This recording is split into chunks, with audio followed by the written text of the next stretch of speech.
त्यानंतर आंदोलन करू नये अनेक ठिकाणी सांगितलं गेलं, ताब्यात घेतलं गेलं, आंदोलन दडपण्याचा प्रयत्न सरकारकडून ते तर होतच ना, ते काही सांगायला लागते. तो प्रयत्न नेहमी होतच असतं. बऱ्याच कार्यकर्त्यांना अगोदरच अटक करून ठेवलं, दिवस दिलं नाही रस्त्यावर. आणि मग हा जो 2 तासाचं आंदोलन होतं, पण तरी सुद्धा ते 2 तास सुद्धा यांना सहन होत नाही. कुठेतरी आंदोलनकरी कोणी नसलंच पाहिजे अशी जी मानसिकता भाजपची आहे ते फार चुकीची आहे. खरं तर आम्ही पाहतो आंदोलनात जितका देश जिवंत होता तेव्हा स्वातंत्र्यात नाही.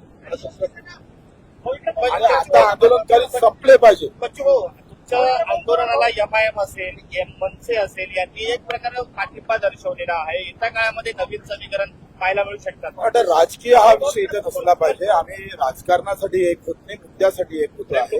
राजकारणासाठी अनेक पैलू आहेत, परंतु हा मुद्दा महत्वाचा आहे. मुद्द्यासाठी मनसेपासून एमआयएम असेल, काही काँग्रेसची मंडळी आहे, काही उभाटाची आहे, त्या सगळ्यांनी मदत केली आहे ना, त्या त्या ठिकाणी मदत केली आणि आजचा आनंद आहे. मला वाटतं इथं राजकारण आणण्याची गरज नाही. मी तर सांगितलं आमचा झेंडा बाजूला ठेवून बच्चूकडू हा विषय इथं महत्वाचा नाही, शेतकरी शेतमजूर हा विषय महत्वाचा आहे. त्याचं जगणं किती कठीण चाललं हे फार महत्वाचं. कृषी मंत्र्यांच्या राजीनाम्याची मागणी सतत होते. आता तुम्ही त्यावेळेस निवडणुकीच्या वेळेस योग्य वेळी म्हटलं नाही ना, 7-12 खुराच म्हटलं. त्याच्यात योग्य वेळी म्हटलं असतं तर आम्ही आंदोलन केलं नसतं. आता म्हणतात पीक चांगले आहे यावर्षी आणि म्हणून कर्जमाफी देत नाही. पण पिकापेक्षा भाव किती भेटतं ते महत्वाचं आहे. आणि स्वामीनाथननं काय म्हटलं होतं का उत्पादनापेक्षा उत्पन्न महत्वाचं. आणि मग उत्पादन वाढून चालणार नाही तर उत्पन्न आलं पाहिजे. उत्पन्नच येत नाही, पैसाच येत नाही शेतकऱ्याच्या हातात. आता हे मेंढपाळ आहे, त्यांना चारायला जागाच नाही. हो, कुठे चारणार आहे ते मेंढपाळ?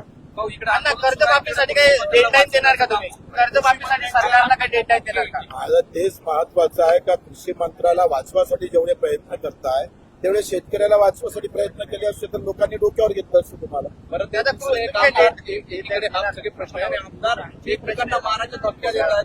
एक पत्र जे आहे ते संजय गायकवाड यांनी बनवलेलं आहे. दुसरा एका माजी आमदाराला थेट आझाद मैदानात भेटायला. शेतकऱ्यासाठी जर सरकारला आझाद मैदानात बोलावलं असतं तर आम्ही डोक्यावर घेतलं असतं. आता व्यक्तिगत तुमच्या द्वेष काय असत त्याच्यासाठी जर असं बोलण्यात जातं ते चुकीचं आहे. काही सरकारला डेडलाईन देणार कर्जमुक्तीसाठी? आता डेडलाईनचा विषय संपला.